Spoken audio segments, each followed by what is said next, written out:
अस्सलाम वालेकुम। प्रोग्राम बेनज़ीर इस्लामाबाद में आपको कहते हैं खुशामदीद। मैं हूँ बेनज़ीर मेहदी और रोज़ाना की तरह स्टूडियो में हमारा साथ देंगे असदुल्ला खान साहब।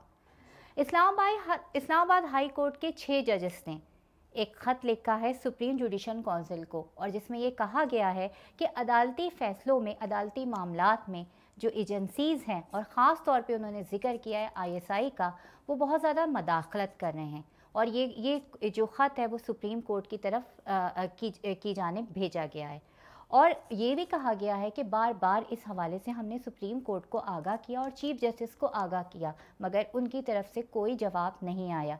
जिन जजेस ने ये ख़त लिखा है उनमें मोहसिन अख्तर कियानी, तारिक महमूद जहांगीरी, बाबर सत्तार एजाज़, अरबाब मोहम्मद ताहिर, समन रिफ़त इम्तियाज़, ये 6 जजेज़ हैं जिन्होंने ये लिखा है। और एक इंतहाई अलार्मिंग बात ये है कि उसमें ये लिखा गया है कि उनके घर के अंदर कैमरे नस्ब किए गए हैं, जो हिडन कैमरे हैं। जैसे एक हवाला दिया गया एक जज का कि उनके लाउंज में एक लाइट लगी हुई है और उस लाइट के अंदर कैमरा फिट किया गया और उसमें एक चिप भी जो है वो निकली है। मतलब मकसद ये है कि रिकॉर्डिंग की जाए उस चिप के अंदर और उसको फिर देखा जाए। दूसरे जज की जो बात है वो इंतहाई अफसोसनाक भी है कि उनके बेडरूम में, मेन बेडरूम के अंदर, प्राइवेट प्लेस पर उनके वहाँ पर एक लाइट होती है जो कि नाइट लाइट होती है, रात के वक्त जलाई जाती है, उसके अंदर कैमरा नफ्स किया गया है। और सारी की सारी वो जब ये ख़त जब उन्होंने अपनी इंक्वायरी करवाई और उसमें से जो फुटेजेस सामने आई तो उनके फैमिली की फुटेजेस, उनकी प्राइवेट फुटेजेस सारी उसके अंदर रिकॉर्ड की गई थी। तो असद साहब ये सारी सूरत हाल है, बहुत सीरियस सूरत हाल है। और जजेस इसमें देखें, कैमरा रिकॉर्डिंग ये तो हम पिछले जब से 2018 की गवर्नमेंट चेंज हुई है तब से हम ये चीज़ें देखते आ रहे हैं। कभी किसी जज की वीडियो, कभी किसी टीवी एंकर की वीडियो, कभी किसी और की वीडियो, कभी किसी सहाफ़ी की वीडियो, कभी किसी की वीडियो आ रही। तो इसका मतलब ये कोई अभी का फिनोमेना नहीं है, ये पुराना फिनोमेना है। और मगर ये अच्छा चलें, एक चीज़ तो हो ही रही है गलत। और इस ख़त में जो आप कह रही हैं लिखा गया है कि इसकी शिकायत पहले ज़ुबानी शायद की जा चुकी है सुप्रीम कोर्ट को बहुत दफ़ा, लेकिन उन्होंने कोई खातिर ख्वाह जवाब नहीं दिया, कोई रद्द अमल नहीं दिया, ना कोई इस पर कार्रवाई का इंदिया दिया कि हम देखते हैं, करते हैं। ये बड़ी कंफ्यूजिंग बात। अच्छा, देखें मेरी बात सुने, एक और भी चीज़ थी जो मैं बताना भूल गई थी, वो ये थी कि इसमें ये कहा गया है कि 2 दिन तक हाई कोर्ट के अंदर ही इस मामले को हल करने की कोशिश की गई। जाहिर है आपके प्राइवेट फुटेजेस इतना अचानक से सामने आ जाएं और वो किसी के हाथ पहुंच जाए तो वो एक बहुत गैर मुनासिब सी बात है। हर कोई हिलकर रह जाता है। आजम सवाती साहब को रोते हुए देखा हमने। जी, जस्टिस शौकत सिद्दीकी की मिसाल माजी में हमारे सामने है और उन्होंने इसका इल्ज़ाम भी लगाया था। DGISPR, साबिक DGISPR जनरल फैज़ के ऊपर इल्ज़ाम लगाया गया था। उसके बावजूद भी ये हुआ। कोयटा में एक कॉन्फ्रेंस हुई थी, जो जुडिशल कॉन्फ्रेंस एक हुई थी, उसमें भी ये कहा गया था कि मुसलसल एजेंसीज़ की तरफ से हम पर ये दबाव डाला जा रहा है कि आप हमारी मर्ज़ी के फ़ैसले करें। मतलब जैसे माजी में भुट्टो साहब का फ़ैसला किया गया था। माजी बईद है, आप माजी करीब की बात मैं आपको एक मिसाल देके बता रही हूँ। लेकिन मुझे इस बात पे हैरत है कि चीफ जस्टिस ऑफ पाकिस्तान को जब बार बार इस बात को कहा गया, बार बार ये बात कही गई, तो उन्होंने इस पे नोटिस क्यों नहीं लिया। अब उन्होंने कहा है कि सुप्रीम जुडिशल काउंसिल का जो इजलास होगा तो उसके अंदर इस बात को डिस्कस किया जाए और बहुत सीरियस उन पे डिस्कस किया जाए। जाहिर है ये एक सीरियस बात है। हर कोई तो नहीं कि जो भी फैसला करे, जो कि कानून साजी करे, वो तमाशा बन जाए दुनिया के सामने। उसकी फैमिली होती है, बच्चे होते हैं, ताल्लुकात होते हैं, सर्कल होता है, सब डिस्ट्रॉय हो जाता है।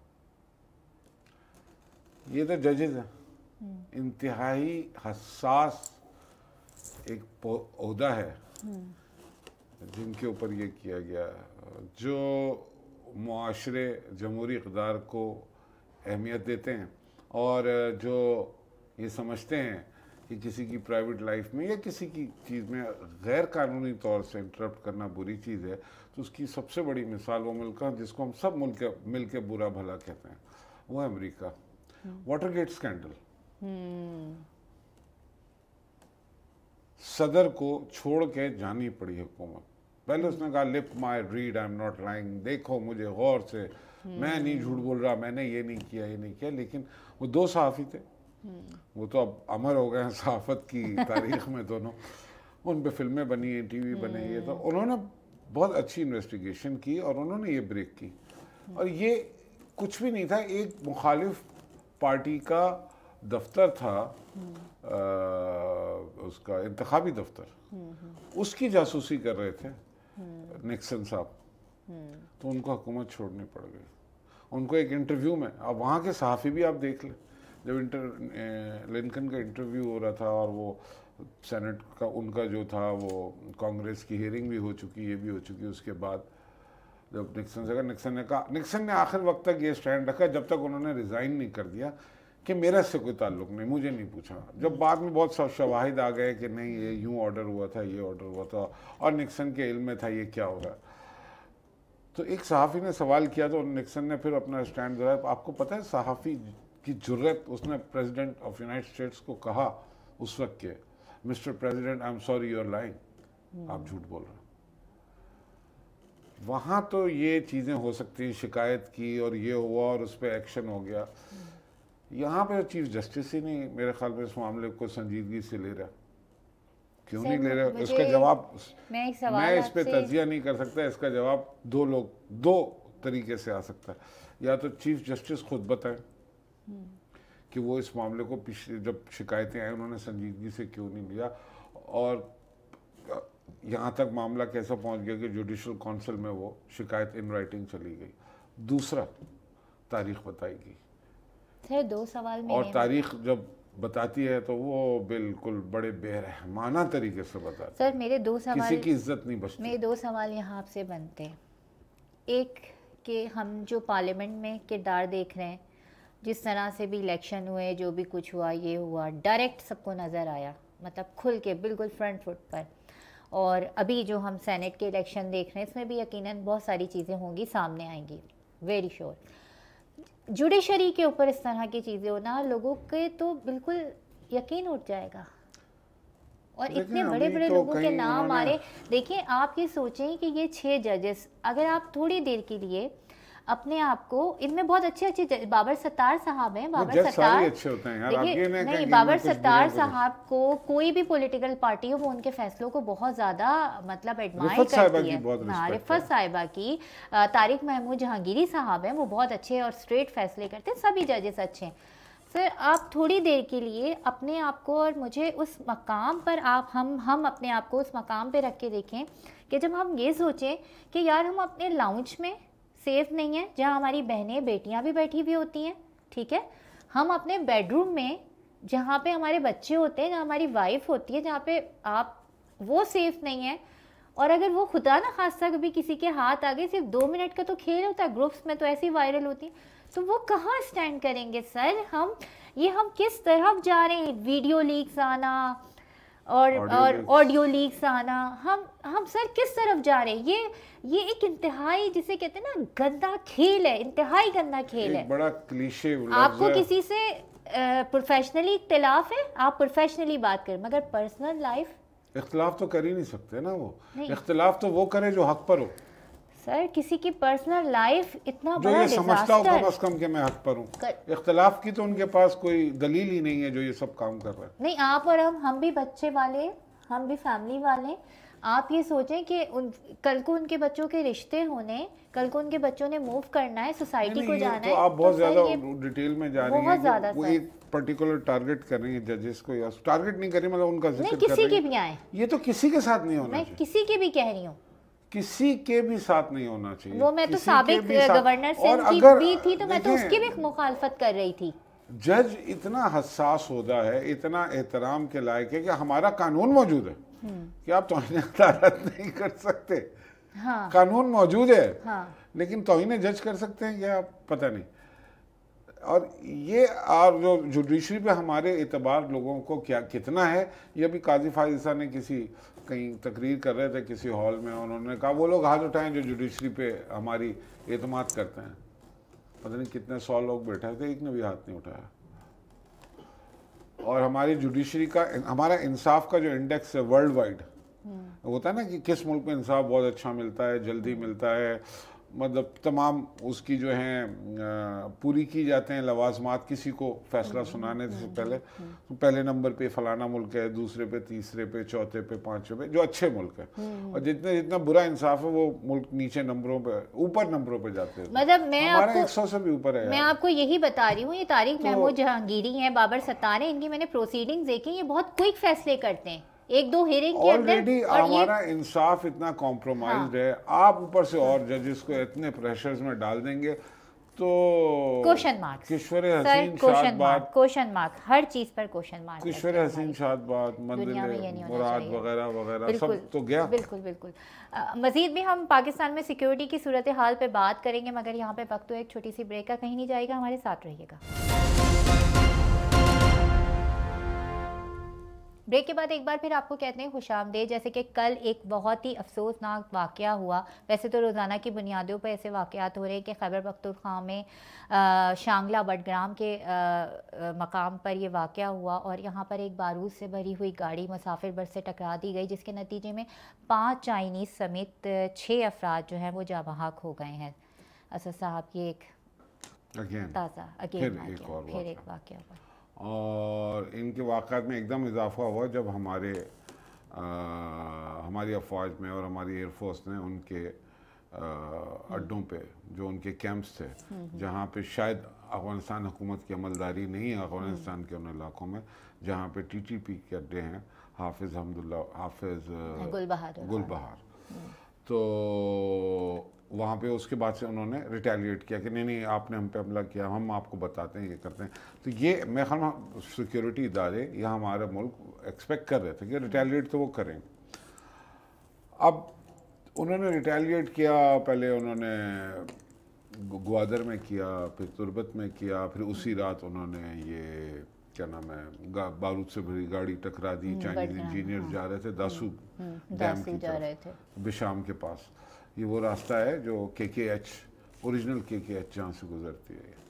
हम जो बाकी लोग हैं वो टूरिस्ट आमतौर पर उस रास्ते से नहीं जाते, वो माजी में भी हो चुका है, नारायण कागान होते हुए वो उस तरफ से ये डायरेक्ट इधर से शिंकियारी वाली साइड से या उधर से जाते हैं। और ये इलाका बिशाम कोहिस्तान मार्क्ड रहा है और ये अंडर ऑब्जर्वेशन रहा है कि यहाँ कुछ ना कुछ टेररिस्ट एक्टिविटीज यहाँ से जनरेट होती है, क्योंकि यहाँ पे डैम्स बन रहे हैं ना, जो चाइना के इश्तिराक से बन रहे हैं। हाँ। ये पहले से हैं। आपको याद होगा एक दफ़ा एक बस गिलगित जा रही थी, उसमें से कुछ लोगों को धासू में तो 2021 में भी हो चुका है। मैं थोड़े से मैं अगर आपको बता दूं कि कितने चाहें, 2021 में धासू में बम धमाका हुआ था जिसमें 9 चाइनीज़ जो थे वो हलाक हो गए थे। फिर 2006 जुलाई में कराची में फायरिंग की गई थी, एक चाइनीज़ जो था ज़ख्मी हो गया था। फिर अगस्त 2021 की अगर हम बात करें तो गवादड़ में एक चाइनीज़ काफ़िले के ऊपर को निशाना बनाया गया था, जिसमें 16 चाइनीज़ जो थे वो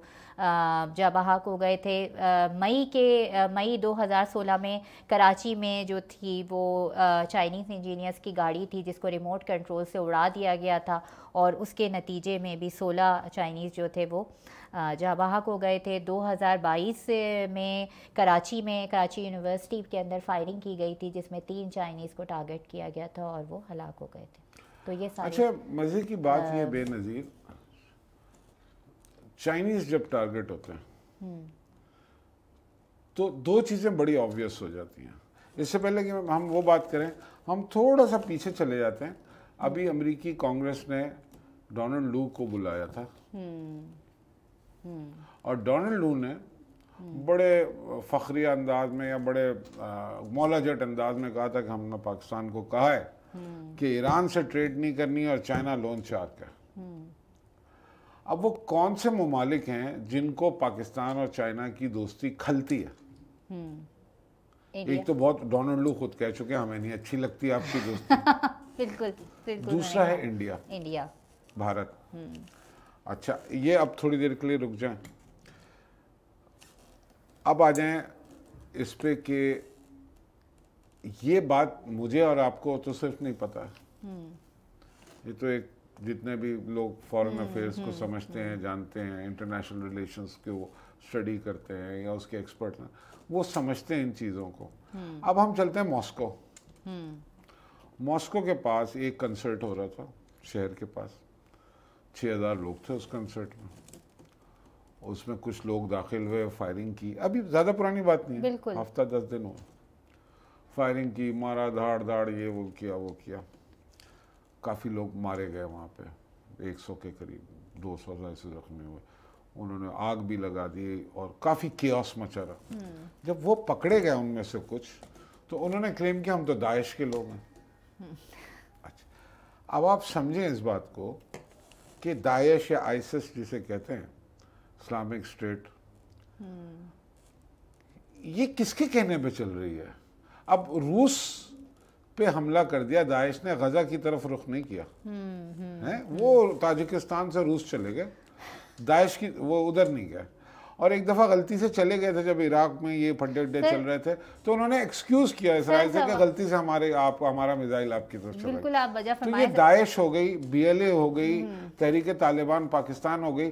जब आप इनके टारगेट्स देखते हैं किस पे अटैक कर रहे हैं, तो आपको बहुत ऑब्वियस समझ आ जाता है कि यार इनके पीछे कौन है। क्यों नहीं समझ आ रही? रोज़ाना की बुनियाद पे ये चीज़ें हो रही हैं। और अगर हम बात कर लेते हैं, अभी सेनेट के अंदर जनवरी में एक रिपोर्ट पेश की गई है वजारत दाखिला की तरफ से, और उसमें कहा गया है कि जनवरी में गुज़श्ता 2 सालों की रिपोर्ट पेश की गई है कि जो दहशतगर्दी के वाक़यात हुए हैं। हाँ, जनवरी में मोहसिन नकवी, मोहसिन नकवी तो वज़ीर आला थे उस वक्त, सेनेट में पेश की गई, और जिसमें ये कहा गया है कि 1560 दहशतगर्दी के दो सालों के अंदर वाक़यात हुए हैं। 1560 1560, सिर्फ 60 नहीं, 500 नहीं, 1560, जिसमें 593 जो हैं वो सिक्योरिटी एहलकार शहीद हुए हैं और 260 के करीब जो है वो शहरी शहीद हुए हैं। तो ये भी बड़ी एक अलार्मिंग सिचुएशन है, पेश कर दी गई है, मगर मेरी समझ में ये नहीं आ रहा कि इस पर बात क्यों नहीं की जा रही। वज़ीर दाखिला खामोश हैं, वज़ीर ख़ारजा खामोश हैं, सब खामोश हैं। रोज़ाना की बुनियाद पे बस ये आ रहा है, सिर्फ जनाजे उठाते हैं, उनको उनकी तस्लीम होती है। पता नहीं क्यों लोगों को तकलीफ़ नज़र नहीं आ रही है। इसमें भी ना देखें, खामोशी जो है वज़ीर दाखिला की चलें समझ आती है। उन्होंने वो नहीं, कल गए चाइनीज़ एम्बेसी भी गए, अभी हमारे वज़ीर आज़म ने अभी नहीं वज़ीर आज़म भी गए, वज़ीर दाखिला भी गए, चाइनीज़ एम्बेसी गए और उसके ताज़ियत की है एम्बेसडर के साथ। लेकिन अभी इन्होंने चाइना भी जाना है, 19 को जाना है, 19 अप्रैल को जाना है, 19 अप्रैल को जाना। तो पहले आपने चाइनीज़ जनाजे भेजे या मैयतें भेजी हैं, हाँ, डेड बॉडीज़ भेजी हैं, हाँ, जिसको जो जिस तरह अच्छा लगे लफ्ज़, और उसके बाद आप खुद जा रहे हैं। सर सी पैक पे बात होना है, इकोनॉमिक कॉरिडोर्स पे बात होना है। अगर इस तरह के वाक़यात होंगे तो क्या होगा? इस वक्त जो हमारे मुल्क के सदर हैं आसिफ अली जरदारी साहब, सदर आसिफ अली जरदारी साहब, सी पैक जो है ना वो उनका बेबी है। मेरा नहीं, आपने कहा ना ये सब चुप है, मेरा नहीं ख्याल ये चुप बैठेंगे। कोई स्ट्रेटेजी तैयार हो रही है, कुछ ना कुछ कर रहे होंगे बिहाइंड द सीन कर रहे, लेकिन इनके साथ दूसरे मसाइल भी हैं कि चले हम ज़रा से भी हम खुद मुख्तार होते हैं ना, या आज़ाद होते हैं इंटरनेशनल सिनेरियो में, बिग पिक्चर में देखें, हम इतने आज़ाद खुद मुख्तार मुल्क नहीं है। हम पे बहुत सारे कर्जे हैं, IMF सर पे खड़ा है, वो किसी भी वक्त ग्रे लिस्ट में डाल दिया जाएगा। हमारा तो हमेशा हम फ्रंट लाइन पे रहे। जो रिएक्शंस हैं 2013 वो शायद इतने स्ट्रांग नहीं है जितने हम चाहते हैं। बिल्कुल बिल्कुल बिल्कुल। देखिए 2013 में आपको याद होगा कराची एयरपोर्ट पे दहशतगर्दी का वाकया हुआ 2013 में, नवाज शरीफ 2014 में फैजल बेस के ऊपर हुआ, चौधरी निसार थे और आर्मी चीफ राहिल शरीफ थे उस वक्त। तो ये वाक़े हुए हैं और उस वक्त ये कहा गया था, देखिए उस वक्त की बात को अगर हम थोड़ा सा डिस्कस कर लें ना असद साहब, ये बहुत ज़रूरी है। उस वक्त जब कहा गया था कि इनके ख़िलाफ़ ऑपरेशन किया जाए, इनके खिलाफ यानी एक जंग इंट्रोड्यूस की जाए, एक ऑपरेशन इंट्रोड्यूस किया जाए, तो उन्होंने कहा था, उस वक्त पार्लियामेंट ने कहा था, उस वक्त की पार्लियामेंट ने 2013 और 14 की बात करूँ जबकि मुस्लिम लीग नून का दौर था, उन्होंने कहा था नहीं हम इनसे मुज़ाकरात करते हैं, इन्हें टेबल पे लाते हैं और बात करते हैं। और उसके बाद फिर हमने देखा APS जैसा वाक़या हो गया। मतलब मेरी समझ नहीं आता, शायद APS जो पढ़ते हो या जिन्होंने TV में देखा हो उनको शायद उस तकलीफ उन्हें उस शिद्दत से महसूस नहीं होती हो जो मैंने आप तो वहाँ गई थी। मैंने उसको कवर किया। और जब वो वाकया हुआ मैंने कराची, आपको पता है मेरा सारा कैरियर कराची की रिपोर्टिंग पर है और वहाँ बहुत ऐसे वाकयात होते हैं। इस्लामाबाद भी 10 साल हो गए। हाँ, इस्लामाबाद में मुझे 10 साल हो गए, मगर स्टार्ट वहाँ कराची में कैसे ऑपरेशन होते हैं, जवान लाशें आ रही होती हैं। कभी एक APS का वाकया एक ऐसा था कि जिसमें मैं क्यों पता नहीं इतनी इमोशनल हो गई थी कि मेरी आंखों से आंसू हो गए थे। मैं ये देखती थी कि लाश लेने के लिए भी एक गाड़ी आती थी लेडी डेजी हॉस्पिटल के अंदर, एम्बुलेंस आती थी और लोग भागते थे कि शायद इसमें हमारे बच्चों के, और सर वो लाशें जो मैंने देखी बच्चों के खौफ की वजह से, उन्होंने जो मुट्ठियाँ बंद की थी खौफ की वजह से, वो मुट्ठियाँ उनकी डेड बॉडी में यहाँ से उनके नाखून निकल आए थे। और कुछ बच्चे जिनकी मैंने देखे उनके यहाँ से, मतलब यू नो सर, ये सब देखने के बाद मुझे तकलीफ होती है दहशतगर्दी के वाक़यात, मुझे धड़का लगा रहता है कि खुदा ना खास्ता कोई इस तरह की चीज़ ना हो जाए, क्योंकि हम उसी तरफ बढ़ रहे हैं रोज़ाना की बुनियाद पे जो हमें स्लो डोज दी जा रही है। कितने साल हो गए? मेरे ख्याल में 6, 7, 7 साल हो गए। हाँ 7 साल हो गए, 2015। मगर हम प्रिवेंट नहीं कर पाए। इतनी तकलीफ इतनी उठाने के बाद, छोटे छोटे जनाजे उठाने के बाद भी हम उस प्रिवेंशन को 100% नहीं तो कम से कम 80% पे भी नहीं आए। सर जब तक हम ये वाली थ्योरीज नहीं छोड़ेंगे, मैं कितनी बार ये बात कहूँ कि अफगान हमारे भाई, गुड तालिबान, बैड तालिबान, अब ये अच्छे हो जाएंगे, अब इनकी नीयतें अच्छी हैं, अब ये बहुत अच्छे हो जाएंगे, अभी हमारे भाई बन जाएंगे, अभी हमारी लाइन पे आ जाएंगे, जब तक नहीं होगा, जब तक नहीं होगा। मैंने भी पहले कहा था, आप सारा मलबा उठा के अफगान पे न डालें। नहीं, हम भी ऑब्वियसली, ये हमारे अंदर घर की गलती है, फेल स्ट्रेटजी, हमारा घर इन हाउस जो है ना इन ऑर्डर नहीं है, हमारा हाउस इन ऑर्डर नहीं है, ये हमारी कमजोरियां हैं। वो तो जिसको मौका मिलेगा थप्पड़ मार के जाएगा। मुझे नहीं पता, शायद मैं ये जुमला गलत बोल रही हूँ या सही बोल रही हूँ, कि आप इसकी मुझे तस्हीह कर दीजिएगा कि जो लोग अपनी सारी तवानाइयाँ किसी की प्राइवेट फुटेजेस ग्रैब करने में या इसमें लगा रहे हैं, खुदा के लिए वो अपनी तवानाइयाँ इन चीज़ों पे लगा लें, इन चीज़ों पे लगाएं, इन चीज़ों को पूरी तरीके से लगाएं, इन चीज़ों को मॉनिटर करें। लेकिन वो गलत, वो जो आपने कहा है ना, अपने ही लोगों पे गिराते हैं बिजली, नशेमंद पे बिजलियाँ अपने ही गिराते हैं नशेमंद, वो ना करें। एक बड़ा चैलेंज है उसको, इनको चलने दें। ये जो सिविलियन लोग हैं, चाहे वो जज हैं, चाहे वो पुलिस वाले हैं, चाहे वो पॉलिटिशियंस हैं, चाहे वो सेनेट में हैं, इनको चलने दें। आप अपनी तवानाइयाँ उधर लगाएं जहां कौम का खून रिस रहा है, बह रहा है, और मासूम लोगों का खून बह रहा है। बिल्कुल, इस वक्त हमारे प्रोग्राम का वक्त ख़त्म हो गया है और वाकई अपनी तमन्नाइयाँ उस जगह पे लगानी चाहिए कि जहाँ पे हमारी कौम का खून बह रहा है, क्या वो सिविलियंस हों, क्या वो हमारे फ़ौजी जवान हों, क्या वो सिक्योरिटी अहलकार हों। मगर ये गलत पॉलिसियों की वजह से अब कब तक हम कुर्बानियाँ देते रहेंगे। प्रोग्राम बेनज़ीर इस्लामाबाद से मुझे दीजिए इजाज़त, मुझे और असदुल्ला खान साहब को दीजिए इजाज़त। अपना और अपने चाहने वालों का बहुत ज़्यादा रखिएगा ख्याल। अल्लाह हाफ़िज़।